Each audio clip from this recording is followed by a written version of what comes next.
In many parts of the world, particularly in regions and countries such as Zimbabwe and Malawi, drought has strained our education system, leaving schools grappling with water challenges, damaged infrastructure, and in some cases, students are failing to focus on their education and their classes due to hunger. So on today's show, we're going to be looking at the effects of the El Nino-induced drought on education.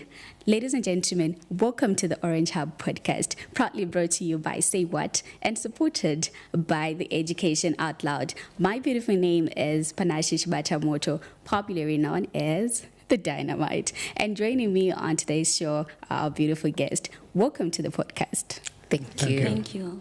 So I want you to introduce yourselves. You tell us your name and where you're coming from. So I'm going to start with you, sir. Thank you very much. My name is Benedicto Kondowe. I'm the Executive Director at Civil Society Education Coalition in Malawi. All right. Thank you so much. Moving on to you. Okay, thank you very much. My name is Shamiso Mutapi. I'm from Farming Community Educational Trust. All right. Thank you, Shami. Okay, thank you so much. My name is Ellen Kwembea. I am a fellow at Teach for Zimbabwe. I am also a rural youth champion under the Kuyenda Collective. All right. Welcome to the Orange Hub podcast. Once again, it's so good to have you. So please feel relaxed. Feel relaxed. So we're going to quickly get into our subject for today, where we're talking about the effects of the El Nino-induced drought on education. So I'm going to start with you, Mr. Kandoe. What is the state of education in Southern Africa?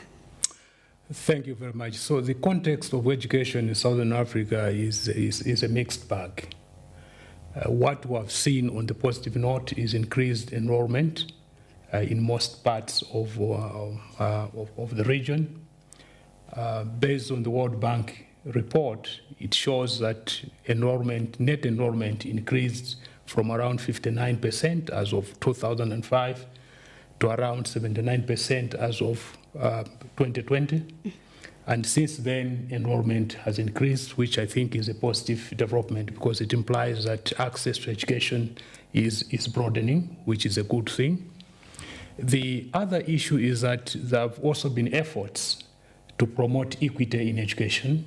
There are countries that are doing well, one being Uganda and Ethiopia, to make sure that the marginalized communities, girls and children with disabilities, have an opportunity to learn. There is also increased focus on edutech, appreciating the fact that physical infrastructure is limited, so more focus on digital education, which is also another positive development.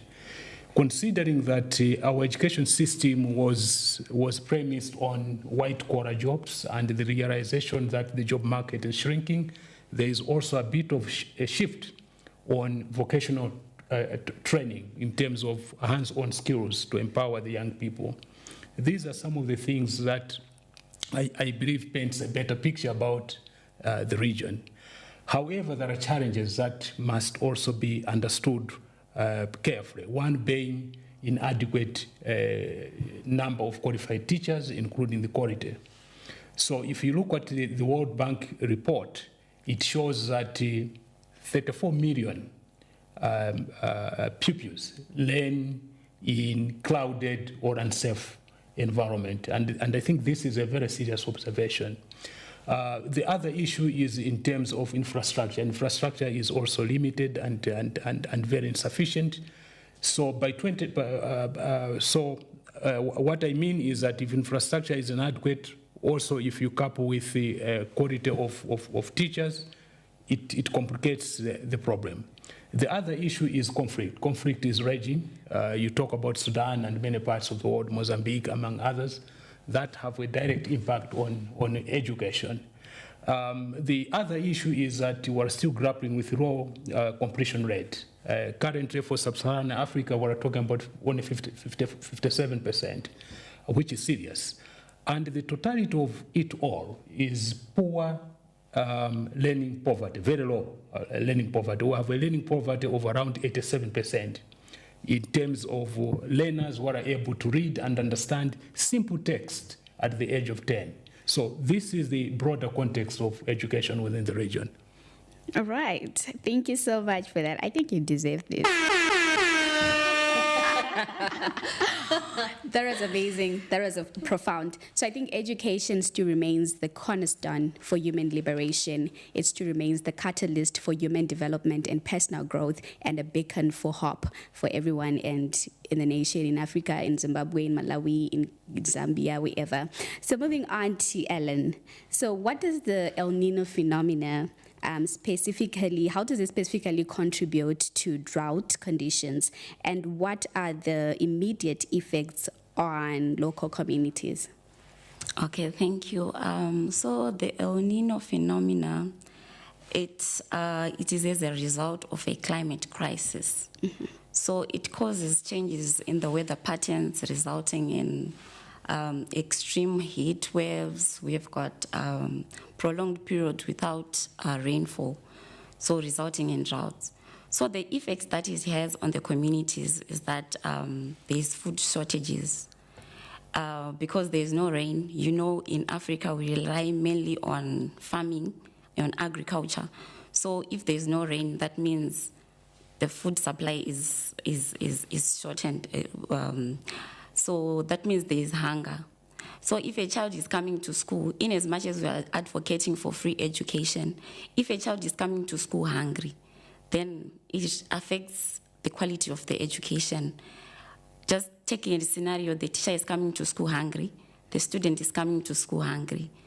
What kind of results are you expecting from that? Mm-hmm. So it also affects quality education.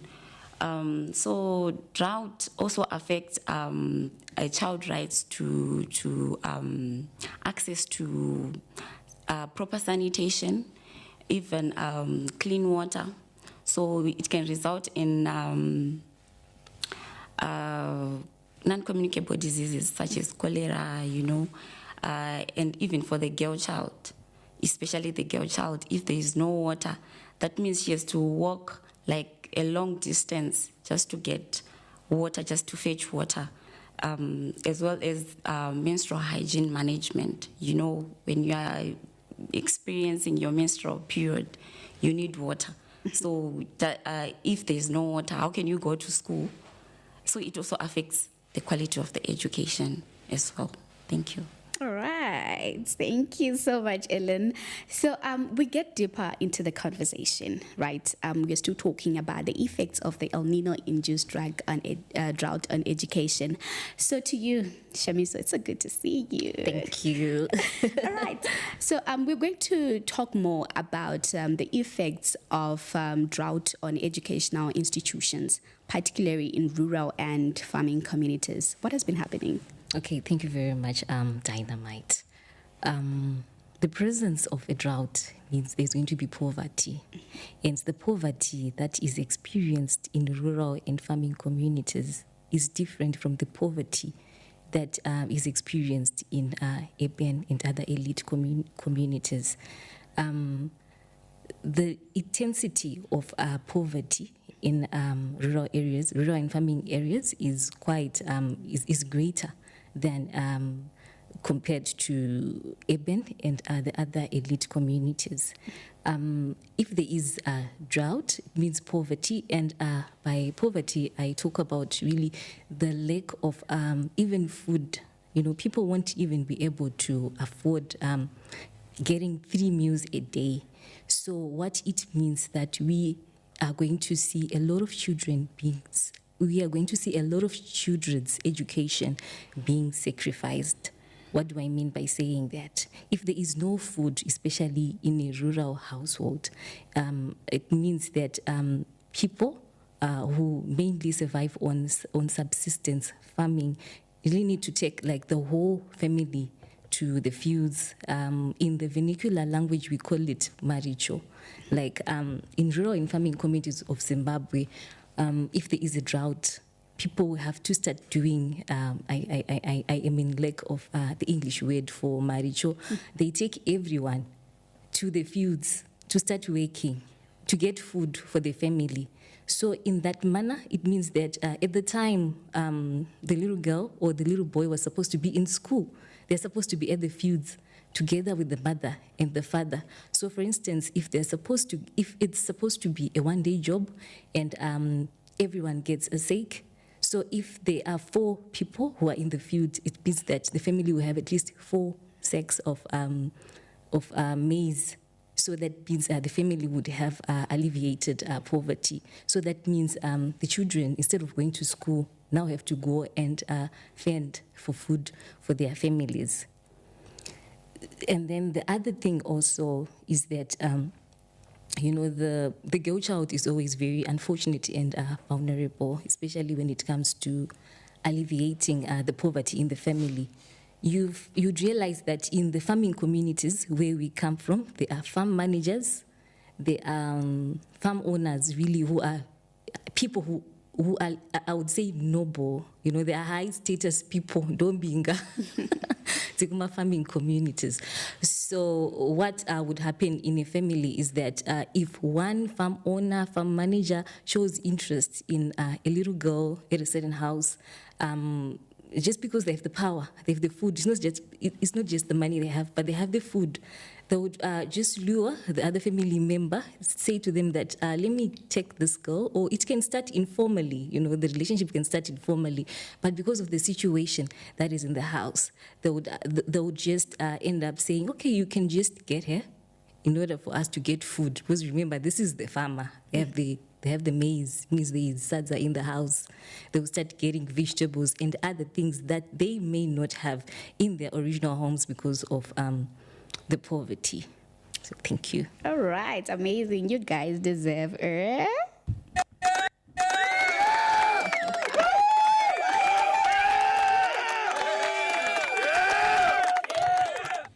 So by investing in education, we are investing in humanity. And I think that's very important and that's very key. So you guys are doing so amazing. And I love the energy. I love the conversation that we are having here. And you guys need to remember that this podcast is proudly brought to you by SAYWHAT and supported by Education Out Loud. Please do make sure that you leave your comments down there so that we can take a look at them, because we definitely need to know what you think on the effects of the El Nino-induced drought on education. Right about now, we're going to take a short break and we'll be back soon.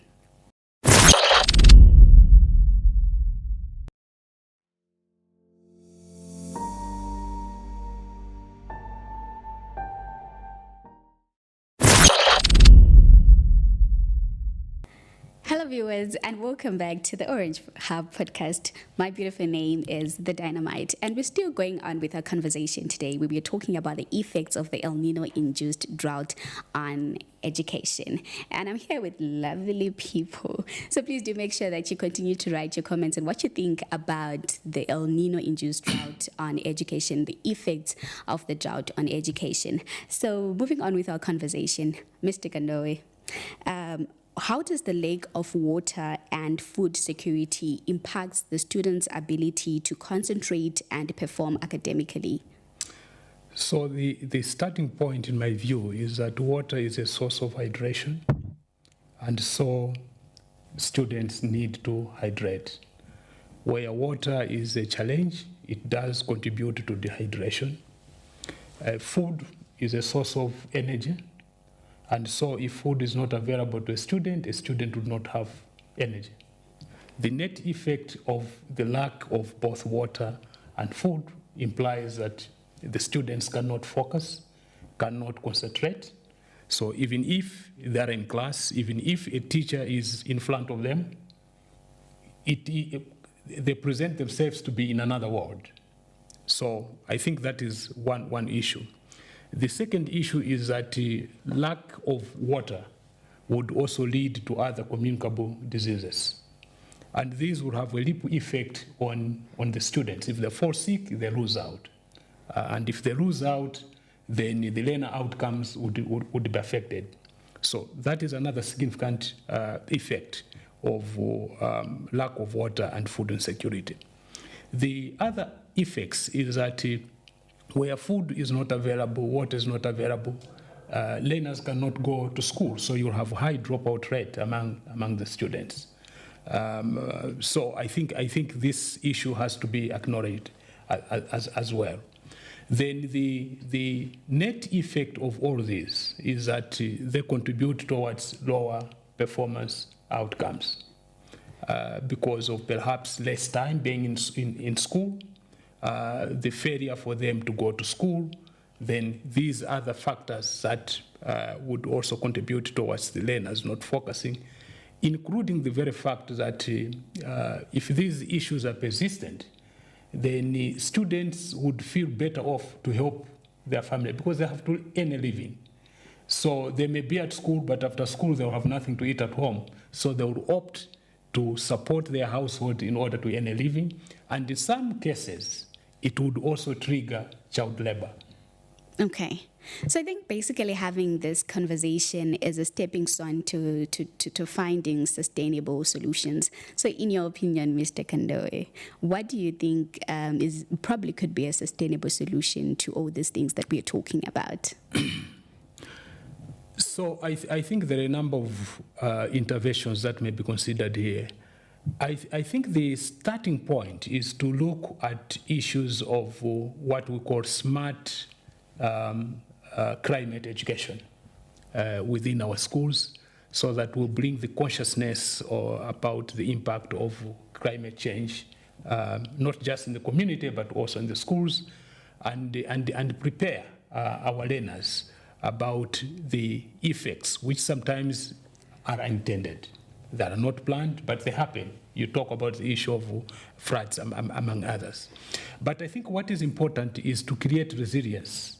The school must be resilient, the communities must be resilient to respond.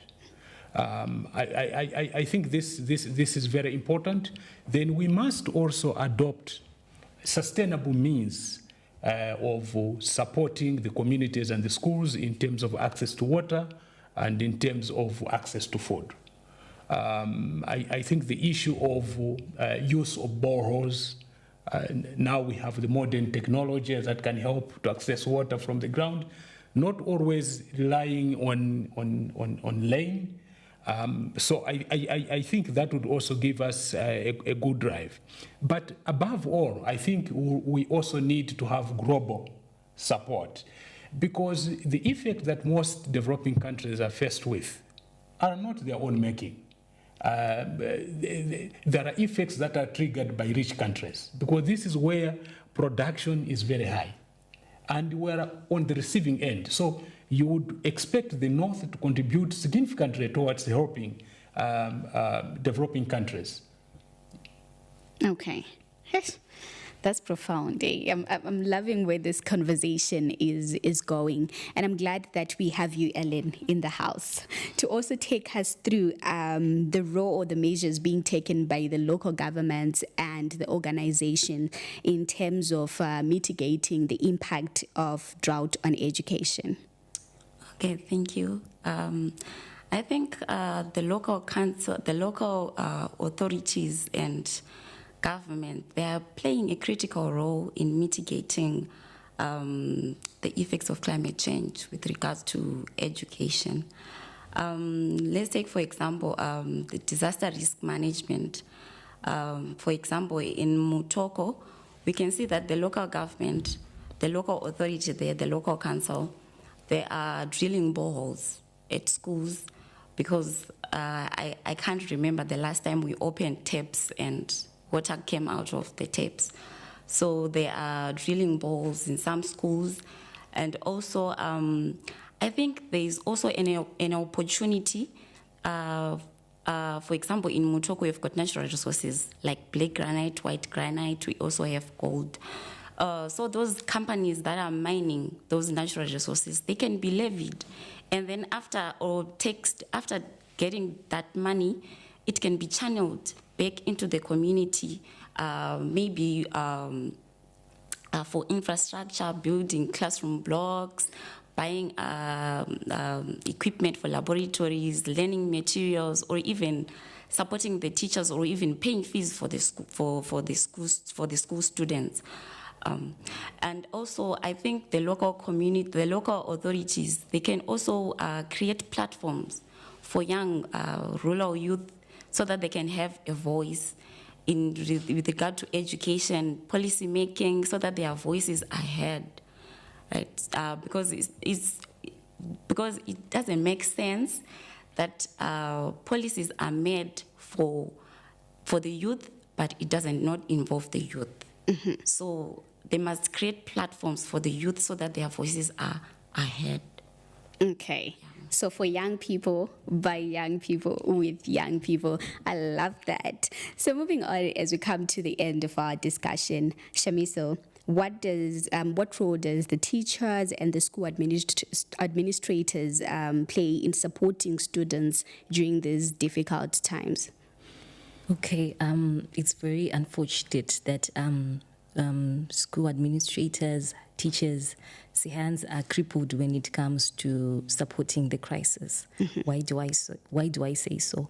It's because whatever they do is dependent really on the disbursement of BEAM, because most schools actually in rural areas, in farming communities, are funded by BEAM.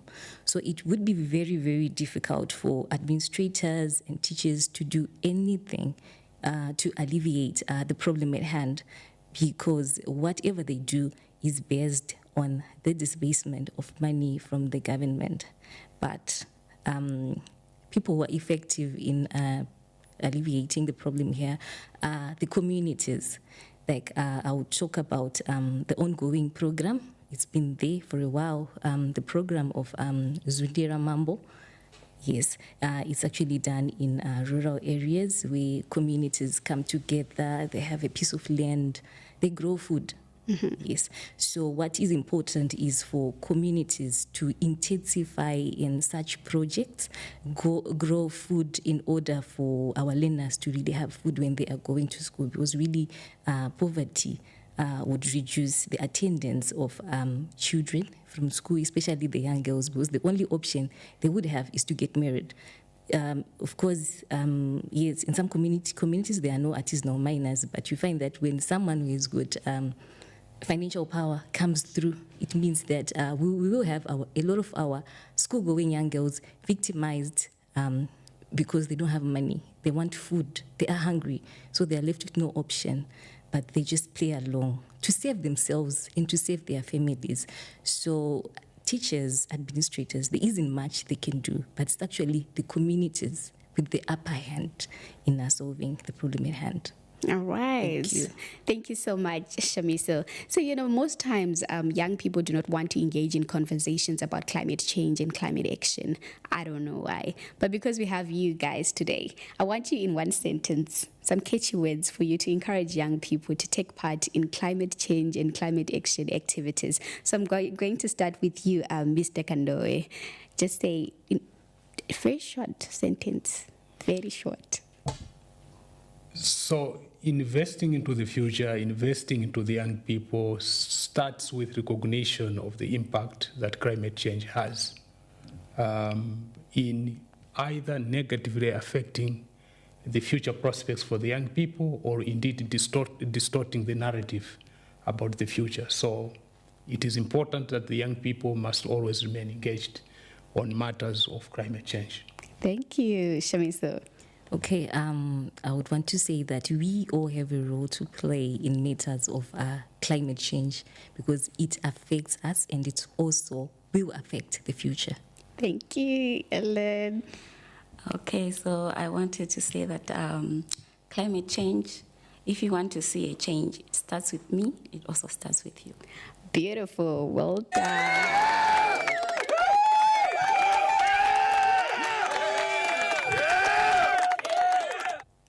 I love that. So we still walk with the mantra that education remains the key that unlocks opportunities. And thank you so much for being with me here. And I hope you guys enjoyed the conversation. I hope you're following up in the comment section and telling us what you think about the conversation that we just had today. But TikTok, time is no longer on our side, and I would have wanted to be here forever. But well, I can't, but we'll definitely catch up next time. So remember, this podcast is proudly brought to you by Say What and supported by Education Out Loud. So from me, the Dynamite, and the crew behind the scenes, it's goodbye, besties.